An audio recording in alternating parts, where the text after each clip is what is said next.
Okay, welcome to Conto Tagara Nufta. Introduction to Economics Freshman course chapter 1 again here. And project very familiar. Course we try to make some great tutorial because we want to doing for to score above 90 from 100. This means A plus. Randa sagaltama misa walgala misa condension tutorial can yalla exercise at the end. Now we are doing for above 90 from 100. From design course in Econ to Econ course. Scored in Econ, kurang toko. Let's directly go in chapter outline jalqaba nature economics definition injira. Econ economics mai Econ adda kennina. Rationals of economics maaliif economics baranna kan jedhu jira. Scope in samain isa keessaga methodin itti analyze goonu maayinni sababeessuun akkamitti danda'amna reasoning economics keessatti sababeessuu analyze xiinxalu scarcity maal jechuudha choice in mind filannoon opportunity cost in mind production possibility from the so gaaffilee beekamoo bu'uura ta'an economics keessa basic economic questions sirnoota economics ittiin deebii gaaffii sanaa ittiin deebisu economic system wantoonni economic keessatti ajantoonni murtoo kennuu danda'an decision maker unitiin eenyu fa'i akkasuma immoo circle flow diagram isa yookaan moodela isaa ni ilaalla. Jalqaba economics maal inni yeroo baay'ee subject tokko understand gochuuf hiikoorraa ga'uun gaariidha. Hiikoorraa ga'uun gaariidha. Hiikoon isaa sirriitti nu mul'isana konseptii isaa adda baasuu xinnoo rakkisa jechuudha. Baay'ee namoonni economics yeroodha waa'ee qusannaa waa'ee qabeenyaa waa'ee birrii qofaanaa sotti fakkaata. Sanarra deebiirti yaada ta'e keessa qaba gara moojulaa yoo seentaa. Kanaafuu economics one of the most exciting discipline social science. Social science keessa subjectii bareedaaf gamsa sirriitti agarsiisu exciting discipline ta'uunsaa beekamaadha. Garuu jechi isaa yeroo baay'ee hin ergifannaa jechoota ergifachuu baay'isa. Afaan jechoota hedduu argitan kun Greek word irraa dhufee oikos kan jedhu household warra Neumann management isa jedhu kanarra lamaan irraa dhufe jechuudha. Oikosii fi Neumann. So one who has who manage household jechuudha. Maal jedhu jechuudha nama mana isaa bulchuu danda'u mana isaa irratti murtoo kennuu nama danda'u bulchuu nama danda'u bulchuu jechuudha gama lamatti economics. Garuu gama hiikootti economics kana hiikasaa sirrii kennuudhaaf no universal accepted definition of economics. Definition baay'ee akka waliigalaatti fudhatamaa ta'e universal accepted kan ta'e hin jiru. Controversial discipline waan ta'eef subjectii adda addaatu irraa waa. Economistoonni adda addaa fiildii economics kana branch adda addaatti baasu. Labor economics, natural economics, development economics, managerial economics waa hedduu discipline irra baay'ee jira tarii kanaaf. Kanaafuu perspective adda addaatti definition ta'a. Definitioniin oldi ta'an kan akka Wells definition hin jiru. Addaan sunis kan define godhe. Welfare definition, Alfred Marshall, scarcity definition hin jira. Robbins, close definition hin jira jechuudha. Kanaafuu definitionoonni oldi ta'an isaan kana sadan ilaallaa yeroo Wells definition kan addaan sunis maal jechuudha. Addaan sunis akkuma beektan father of economics jedhama. 1976 kitaaba barreesse sana Wells of Nation kan jedhu irraa ka'eeti. Hiikoo tokko tokkotti kennuu yaaleera economicsii. Economicsii maal jedhee inquiries into factors. Barbaacha maaliitii wantoota ittiin oomishan faaktaroota. Wanta qabeenya namaa murteessuu danda'a. Biyya tokko qabeenya biyya tokko murteessuu kan danda'aniif guddina biyya tokko murteessuu kan danda'u maal inni dinagdee inquiries or economic inquiries into factors jedhee define godheera. Volume yookaan immoo hamma oomisha biyya tokko kan murteessuu danda'u faakteerotatu jira kan akka laaborii nama oomishuu danda'u. Kana kan qabaatte yoo taate biyyi tokko economics jechuun kan dhaadha. Kana kan qoratudha jedha. Kanaafuu maalitti amana jechuudha? Production oomishaa fi qabeenya babal'ifachuu hin qabeenya kuufachuu ta'a. Kunimmoo subject matter of economics jedhee yaada jechuudha. Adam Smith cinatti beside Adam Smith Ricardo maal jedhan fi namoonni biroo classical economistoonni maal jedhan jiru. Economics akkamitti yaadu akka qabeenya kuusu wayin instead of wealth qorannoo qabeenyaatti fudhatanii define.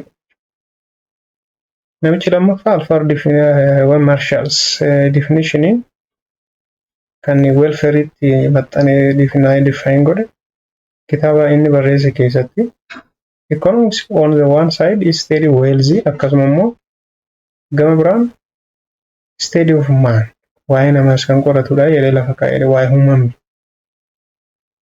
Garuu there are many aspects of man's life. Jireenya namaa immoo karaa adda addaatiin social life hin jira, religious hin jira, amantaa, political hin jira. Kun hundi waa'ee nama life namaa qabachuu danda'a jedhee Alfred Marshall waa'ee wealthy qofaa miti jedhe. Yet economics studies man's life in ordinary business life. Garuu economicsiin gama ordinary business life hin gama jireenya businessiitiin malee namni isaa dhalatee eessatti dhalatee akkamitti dhufee kan jedhu qorataa miti jechuudha. Ordinary business life dha kan inni qoratu. Kanaafuu ordinary business life jechuun how man gets his living akkamitti jireenya isaa argata, akkamitti baasii baasa, akkamitti galii argata, how he spend, how he can buy, how he can save kan jedhudha jechuudha. Thus Marshall says maal jedhee economics is study of man's action in ordinary business life. This is the definition of welfare. Thomas Robin Marshall criticize godhe qeeqeera akkasuma immoo maal godhe welfare definition kan biraa lafa kaa'u yaadudha. Gaatoo malee provide a new definition which he considered to scientific and correct kan jedhe yaada lafa kaa'eera. Kitaaba isaa beekamaa anis on nature and the significance of economic science jedhu bu'uureffachuun kan 1931 barreesse kan definition kennu yaale. Akka namicha kanaatti economics studies the problems which rise because of scarcity of resource. Economics in maal qorata rakkina. What is economic problem? Rakkoo dinagdee kan qoratu. Rakkina dinagdee waanuma activity dinagdee kan qoratudha. Jedhee lafa kaa'e economics. Sababiin isaa qabeenyi scarcity dha waan ta'eef. Qabeenyi infinity dha waan ta'eef. Okay? Jedhee lafa kaa'e jechuudha. Kanaafuu nature has not provide mankind sufficient resource to satisfy all its wants. Uumamni maal lafa kaa'ee hin jiru? Qabeenya gahaa kan nama gahu lafa kaa'ee hin jiru. Uumamaan wanti nuti barbaannu fi qabeenyi kan nuti irraa argannu waliin madaalu. Kanaafuu therefore people have to choose for which wanti resource are to which first. Dannoo isaa eeggeeffachuu qaba yeroodhaaf. Maal takka ulaagaa isaa guutuu danda'u qabeenya isaa resource qabura dhaabateetu jedhee amana. Kanaafuu according to Robbinsitti maal jennee fudhannu economics is a science of scarcity and it studies how scarcity resource allocated among different users. Economics inni kan maal qoratudha scarcity definition jechuudha. Scarcity definition is kennaaf. Scarcity definition jennee fudhanna jechuudha kan Robbins. The science of scarcity. Science scarcity akkasuma immoo kan maal qoratudha scarce resource kan qoratuu fi akkaataa scarce resource kun fayyadamtoota gidduutti qoqqoodamuu danda'u kan qoratudha economicsiin jedha Robbins. Dhumarratti hiikaa armaan gadii kennee darbeera. Economics is a science which study human behavior as relationship between end and scarce means which have alternative use. Definition isaa kun wantoota dhugaa sadii of jalaa qaba. Fedhii daangaa hin qabne, qabeenya daangaa, filannoo alternative tartiibeffachuu yookaan immoo filannoo geessuun akka nurra jiru. Fedhiin keenya daangaa hin qabu, bakki irraa argamu daangeffamaadha.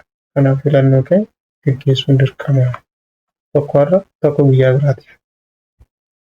Unlimited want there is scarce means alternative use of means kun akkaataa Robbins definition irraa dhufe. Some recent definitions of economics.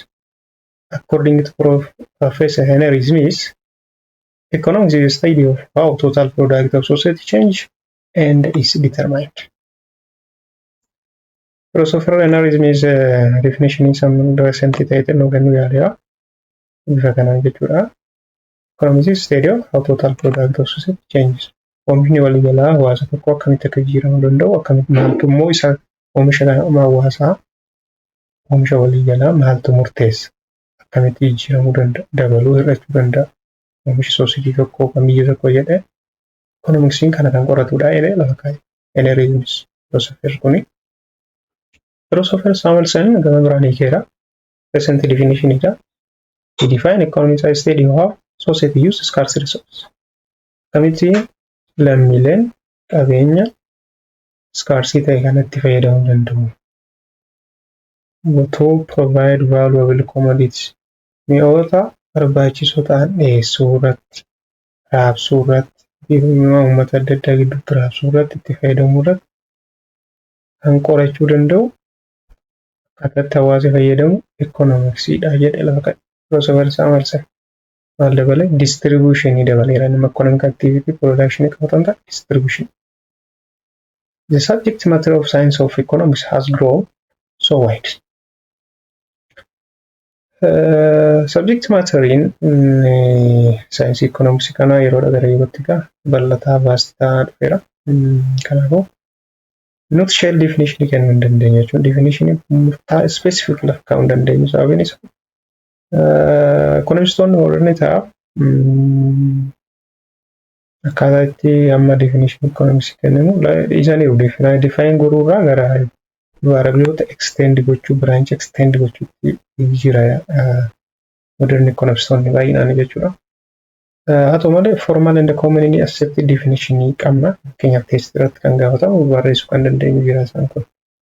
Economics, social science, okay, which is study about efficient allocation of what? Of resource, is scarce resource, why? So as to attain maximum fulfillment of what? Unlimited needs. Kanarraa formal definition kana akkasitti barreeffachuu qabdu. Saayinsii hawaasaa waa'ee maalii qoratudha? Scarce resourcein ga'umsaan akkaataa itti qoqqoodamuu fi maaliif fedhii olaanaa lammiiwwanii guutuu kan danda'u kan fedhii isaanii guuttachuu kan isaan godhanii jedha. Gama biraan immoo as economics science of choice saayinsii filannooti. Maaliif maal qorata? Akkaataa itti uummanni yookaan namoonni maal filatan? Scarce resource. Akkaataa qabeenya fayyadamuuf filannoo qabeenyatti fayyadamuu yookaan immoo filannoo ittiin qabeenya oomishaaf fayyadaman itti fayyadaman humna qabeenyonni oomishaaf fayyadaman humna namaa laaborii kan jennu laanda lafa maashina kapitaal equipment warreen teekinooloojii adda addaa teknooloojii teekinooloojii isaan kana kan komodiitii oomishuu mi'oota oomishuu akkaataa isaaniitti fayyadaman kan qo'atu saayinsii choisidha. Eenyu fayyadamu nama moo tiraakteera moo lamaanuma isaanii immoo teekinooloojii akkamii fayyadamu kana based on their availability of resource akkaataa isaaniitti choice godhan economics science of choice jechuu dandeenya. Statementii kana qofa keessaa wantoonni armaan gadii ba'uu danda'u. Tokko economics study about scarce resource. Economicsiin waa'ee scarce resource qo'ata. Resourcein maayinni qabeenyi maayinni humna namaati manpower. Natural resource most fertile land. Fakkeenyaaf natural resource qabeenya lafa qonnaaf ta'u. Bosona bineensa ta'uu danda'a. Wild animals like fish, water qabeenya qabu. Okay. Qabeenyonni akka kanaa maayinni isaa scarceidha. Lakkaawwamoodha beekamoo limitedidha jechuudha. Waa'ee kanaa kan qoratudha economicsiin jedha. Lafa itti study about allocation of resource. Qabeenyi kun immoo akkaataa inni itti raabsamuu danda'u, qoqqoodamuu danda'u namoota gidduutti. Sadaffaan qoqqoodamichi kun immoo maal ta'uu qaba? Walqixa ta'uu qaba. Efficientii ga'umsa qabaachuu qaba jedha jechuudha. Statementii paragraafii kana keessaayyuu statementii kana sadan arganna jechuudha. Dhimma sadan kana. Terminoloojii adda addaa kan beekuu nu barbaachisu. There is some terminology we need to know. Theory model. Theory mind, model mind economics. Theory mind, it is a short hand way of telling Maaliifin kana kaasee kitaaba keessan yeroo hin jiru muraasti yoo hubannetti seenne gaariidha. Waa'ee theory model kabarataa economics ta'u kan nama koorsii kan fudhatu theory model assumption wanti demand waan jedhu waan argataniif meeshaan duubatti hin deebi'u step tokko sorry. Amma need kan jedhu sitti argitaniitu need in mind wanti kan jedhus bakka jira. Want unlimited human want. Innis want in mind wantiif need in mind. Want kan jennu wanta barbaachisaati garuu necessary dha. Necessary dha yeroo jedhu nu barbaachisu isaaniin yoo dhiifnes jiraachuu dandeenya. Deemuu dandeenya. Isaan malee nyaachuu dandeenya. Isaan malee barachuu dandeenya. Yoo isa dhiifne gabaa deemuu dandeenya. Isa malee waan barbaanne godhuu dandeenya. Garuu yoo qabaanne nu fayyada. Fakkeenyaaf baayiskiliin qabdoo ta'e mana barumsaa dhaquuf dirqama miti. Konkolaataan qabdoo ta'e mana barumsaa dhaquuf dirqama miti. Mana barumsaa dhaquuf wantoonni nu barbaachisan iskiriiptoo, peen ittiin barreessuun dirqama. Kanaaf barataadhaaf peenii maayinni isaaf niidiidha. Garuu konkolaataan wantidha. Mana qabaachuu ni feeta. You want to have. You wish to want.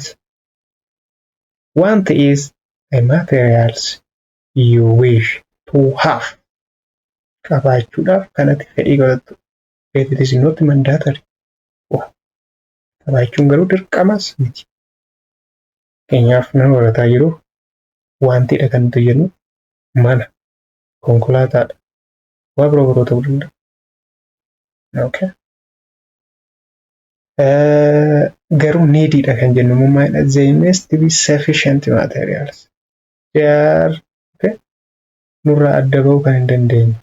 Uffata, kophee, peennaa, soorata. Kun nurraa adda bahuu kan hin dandeenye. Isaan malee homaa gochuu kan hin dandeenye needii jennaan. Kanaafuu barsiisaadhaaf chookiin whiteboardiin needii moo wantidha? Barsiisaadhaaf whiteboardiin maayinni neediidha. Barataadhaaf garuu wantidha. Yoo assignment ittiin barreeffata ta'e malee ammoo whiteboardii yookaan maarkerii homaa gochuu hin danda'u. Barataan. Kanaafuu wantidha. Barsiisaadhaaf garuu needii. Wanti nama tokkoof needii ta'u isa tokkoof immoo wanti ta'uu danda'a. Okay. Kana yaadatti qabachuun ergaa gas jedhee ittamu. Some terminologies. Theories and the models of economics. Theory it is a shorthand way of telling or explaining a story. Akkaataa gabaabsine seenaa tokko yookaan immoo ta'ii tokko ittiin ibsinu theoryidha. Economics keessatti yeroo baay'ee theory of demand, theory of supply, theory of inflation kan jedhu argitu dubbistu Yesus. Isa jechuudha. Gabaabsi kan lafa kaa'ee barreeffaman nutti himu. Shorthand way telling or explaining story. A story. Maal gochuuf to make and making prediction. Akkasuma immoo theory keessa ta'anii predict gochuu wanta tokko bira fuulduratti ta'uu dhiisuusaa predict gochuu forecast gochuu raaguu bira fuulduratti theoryidhaan raaguu. Okay, theoryin akkasuma jedhee price yoo irratti quantity demanding dabala yoo jedhe theory demand akkas jedhee okay kun immoo maal ta'a akkas jechuudha. Here we use logic fayyadamna hin ta'u. Religion sababeessuu ni fayyadamna, induction hin fayyadamna to arrive at conclusion. Xumura wayii bira gahuuf maal taana logical statement irraa kana. I hope that you have learned logic. Logic in mind. Isa duwwaatti deebalala. Okay. Inductive, deductive reasoning kan sababeessuu wayii theory irraa kaanee waan tokko sababeessina theory waan akkas jedhu kun ta'uu danda'a. Inni kana asumnu jechuudha. Namni theory keessaa kan hundumaa argan. Uumamni kompleksiidha. Walxaxa uumama. Behavioriin namaa, amalli namaa wanti gabaa keessatti ta'u. Kanaafuu ekonomistoonni maal godhanii asirraa kaa'aniitu abstract. Abstract waan fiijarii isaa suura sana kan agarsiisu wanta walxaxaa amala namaa nacherii ofumaan beekan. Kanarra dhaabatanii maal godhanii abstract. Yaada abstract ta'e qabatamaa tokko lafa kaa'an jechuudha. Kan focus godhuu danda'u kan ittiin adda baasuu danda'an. Namni tokko yoo maal ta'e mi'a bita gatiin isaa gadi bu'ee baay'ee bita gatiin ol ka'e immoo baay'een hin bitu. Kan dhiyeessu immoo gatiin yoo kan waa gurguru suuqii kan gurguru immoo gatii yoo dabale jaalata. Maaliif ta'e kan jedhu kan teewoorii kan kireet godhanii tewooriidhaan fayyadamanidha. Yaada wayii kaa'anii qabu. Teewoorii kana istaatimantiidha isa barreeffamaan jiru. Egaa tewooriin istaatimentii it is verbal istaatimantiidha. Isa immoo simbooliidhaan yoo bakka buusanii gara moodeelaatti fidu jechuudha. Okay. Moodeeliin egaa formal statement of a theory. Theory sana formal statement godhanii mathematical formula yookaan immoo giraafii wayii fayyadamanii hariiroo vaariyabiloota theory keessatti odeeffamanii lafa kaa'uun moodeeliin jedhama. Fakkeenyaaf price kan jedhu P jedhanii, quantity demand isa jedhu Q jedhan, consumption isa jedhu C jedhan, investment isa jedhu I. Kanaafuu verbal statement yookaan formal statement theory jechuudha moodeelli. Kan simplified picture of reality kan jennu. Suura salphaa theory kan agarsiisu moodeela. Namni maal jedha baayolojiin XY chromosome XY bira ga'uu dura theory hedduutu ture jechuudha. Gabaabsanii ta'uu isa bakka bu'achuu X and Y. So we use models to simplify reality. Dhugaa salphisuuf jecha moodeelota dhugaa gabaabsinee qabachuu barbaanne theory shamadda dura moodeela fayyadamu. In order to improve our understanding world addunyaa kana hubachuuf illee baay'ee nu gargaara jechuudha. So building models involves moodela tokko kireet gochuudhaaf moodeli sun assumption irra dhaabanna. Assumption deciding on assumptions to use and formulating hypothesis. Ittiin dhufa gara hundaatti ittiin dhufa assumptioniin hypothesiin ittiin dhufa use economic data to test hypothesis ittiin dhufa revising the model in case it fails to explain economic data, relating revised model to help answer similar economic questions. Isaan kun building models modelli maal akka keessa qabatudha. Gara fuulduraa waan jiruuf example economic model ilaala. Amma modelli tirikiin jira kan economic. Modelli economic model kan jennu mathematical modelii faana walitti kan dhiyaatu garuu theory modelii faana economics faana familiar kan ta'e exactly kan ta'e. Fakkeenyaaf waa'een kun amma fakkeenyaaf maalaa jennu oomisha output yoo taate fakkeenyaaf qamadii oomisha qamadii maal fayyadamnee oomishni X waaniin kun amma xaa'oo lafa fertilizer labor capital fakkeenyaaf tiraakterama waa'een oomisha dhaalaan sisiri. Kanaafuu qamadiin oomishame waggaa 2014 hektaara tokkorraa irraa oomishame function xaa'oo fertilizer seed midhaan sana labor wayin immoo capital tiraakteera kan ittiin oomishne. Function kana hunda fayyadamne waan oomishne function sana gabaabsine yeroo barreessinu waa'een qamadii wal qixa een kun amma intercept wayiiti calculation oda kan nu argan ida'uu slope baay'isu xi kana isin callifne amma wantoota tartiibessine ta'uu danda'a jechaadha. Moodeelidha. Simbooliin kan bakka bu'ee kun moodeelidha. Kun ammoo moodeelidha. Kan biraan variable in mind. Okay. Price kan jedhu mind variable jedhamu. Leetariidha haa ta'u immoo price jechuun mind. Variable is a measure that can change from time or from observation to observation. Yeroo gara yerootti kan jijjiiramuu danda'udha variables. Iddoo bu'ee jechuu dandeenya.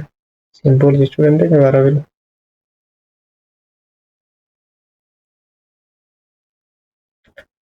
Variable mean value.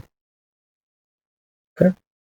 The value of some specific observations.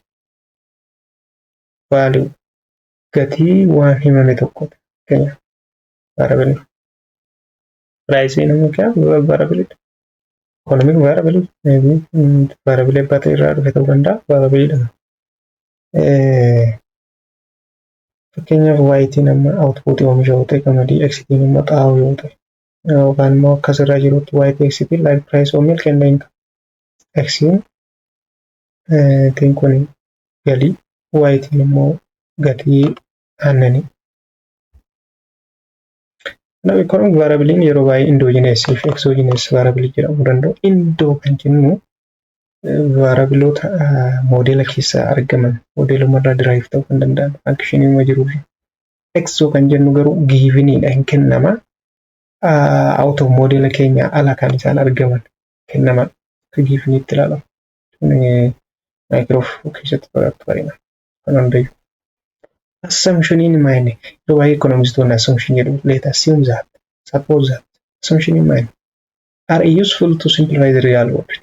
One to service or real world is helping the economists need to think about which assumptions are most helpful to make. Assumption come to solve that. How to go to economic mathematician non knowledge. Let x is equal to 0. Let's assume general. X in Canada. Wal jenna haa ta'uuti kun akkasoo ta'e jechuudha assumption. Once we understand the model, we can begin to relax some assumptions. Model tokko argaa ilaalle fakkeenyaaf quantity demand QD is equal to function of price something gargaarne booda yoo as keessaa asii haa ta'u haa jennu price relatively constant yoo ta'e jechuudha.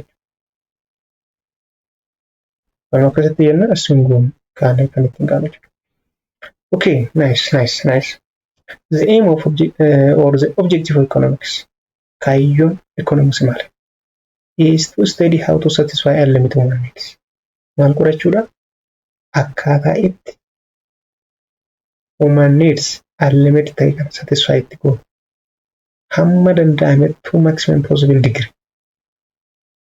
Degree olaanaadhaan sadarkaa olaanaadhaan satisfy gochuu yaalu akkamitti by allocating resource efficiently. Qabeenya efficiently raabsuudha. Waliin caalchisa. Kana jechuudha kaayyoon economics yoo danda'ame. Wal qixa hiruudhaan resource fedhii lammiiwwanii sadarkaa olaanaatti ol guddisu maximize gochuudha. Maximize possible degree. Tokko kalama rationals of economics. Amma rational jechuun maaliif hin baradhe economics? Why we need to learn economics? Gaaffii akkasii yoo namni sin gaafate kan nu gaafatamtan deebisuu kan danda'u mata duree kana matuma isaati. There are two fundamental rights. Bu'uura lamatu jira. That provide foundation for field of economics. Fieldiin economics jedhamu kun akka baratamu kan akka argamuuf baacha kan godhu. Nutis kanuma baran. Ni jalqaba. Human or society's material want.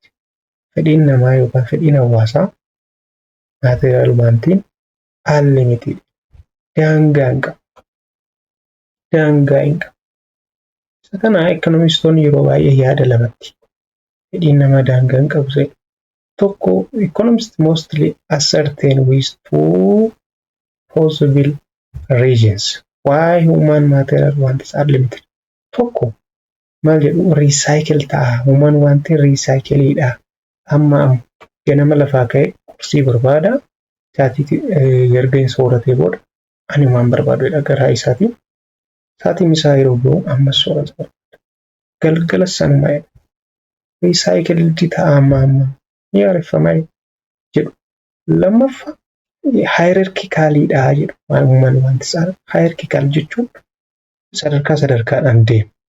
Har'a namni digirii barachuuf taa'ee warga digirii eebbifamee harkaan ga'e immoo gara maastersii fi gara we continue to pursue for PhD kana laaluuf taa'aa jedhanii amma. Yaada kanaan wal qabsiisa. Kanaaf dhugaan jalqaba kun dhugaa moo soba jetta? It is true or false? Jaalatanii jibbitanis kun dhugaadha jechuudha. Inni lammaffaan why you learn economics, economic resources are limited or scarce. Okay, qabeenyi nuti fedhii keenya irraa guutannu immoo limited daangeffamaa. Qabeenya kan jennu kun resourcein kun jecha. Resource haa ta'u, economic resource haa ta'u, resource mi'asumaa kam Resource maanni qabeenya inni bakka lamatti qoodama. Firii fi economic resource. Firii resource kan jennuun wanta bilisaan argamu zero price irratti. Economic resource, free resource are resources that are available for the society or people consumer can desire at zero price. Zero price itti kan argamu gandi otoo maan kaffalin. Qilleensa fudhata. Air, sunshine. Even their availability is greater than what we want at zero price. Hammi isaaniiyyuu otoo maan kaffalin hamma nuti argachuu barbaannu olidha. Kanaaf ganama sa'aatii eega tokko lamaatti aduu keessa dhaabanna sa'aatii 6 ta'an dhaabanna. Availability isaaniiyyuu humna keenya gararraadha. Homaa otoo hin kaffaliin. Qilleensas akkasi. Qilleensa mufsuu ta'een ibseen kanaaf maashinaan nuu kennanii jalan teenya jechuudha nuti nama nagataa. Garuu inni scarce resource jennu immoo yookaan scarce resource jedhamu dandeenyu yookaan economic resource jechuu ni dandeenya. Isaan gosa afurtu jira gurguddoon. Land, labor, capital, entrepreneurship. Lafa, capitala, entrepreneurship, labor, humna namaa. Isaan kan afurtu jira. Isaan kun arfanuu limitedidha. Labor namni lakkaawama nama meeqa? Baay'inni uummata Itoophiyaa meeqa? They are counted. Miliyoona 100 ta'u 100 fayyada. Counted now limited. Kanaafuu daangaa. Capital maashina meeqa qabu? Abbaan fedha qabeenya qabu capital inni qabu lakkaawwamu fixed. Land lafti asin daangaa Somaaliyaa, asin daangaa Keeniyaa, asin daangaa Oromiyaa, asin daangaa isaati akkuma biyyaattuu asin daangaa Oromiyaa, Itoophiyaa, asin daangaa Keeniyaa. Kanaafuu daangaan maal barbaachisa? Limitedidha jechuudha land. Hektaara lafti Itoophiyaa kiiloomeetira meeqa? Hektaara meeqa moo? Lafti qonnaa hektaara meeqa? Lafti hundi immoo tajaajilaaf hin oolu. Lafa qonnaa qofa. Kanaafuu limitedidha. Entrepreneur manage kan godhu qabeenyota kana manage godhee waa oomishu kan danda'u entrepreneur manager skill. Nama meeqa? Nama data adda ilaaltan we have very limited amount of research and development research. Sabi kana barana jechuudha. Isaan kun lamaan fundamental fact waan ta'aniif. So the basic economic problem is about scarcity in the choice. Rakkoon economy dinagdeen ni bu'uura scarcity choice. Since there are only limited amount of resources available to produce, unlimited amount of goods and service we desire. Qabeenya muraasa fedhii daangaa hin qabne, nyaata daangaa hin qabne, tajaajila daangaa hin qabne hawaasaaf dhiyeessuuf kennamantu jira waan ta'eef. Choosing scarcity the basic economic problem. So next we try to start from scope irraa kana kanatti yeroo jalqaba gara YouTube kana dhuftan yoo ta'e subscribe, comment godhaa waan dhufaa turtanii galatoomaa. Have a nice time.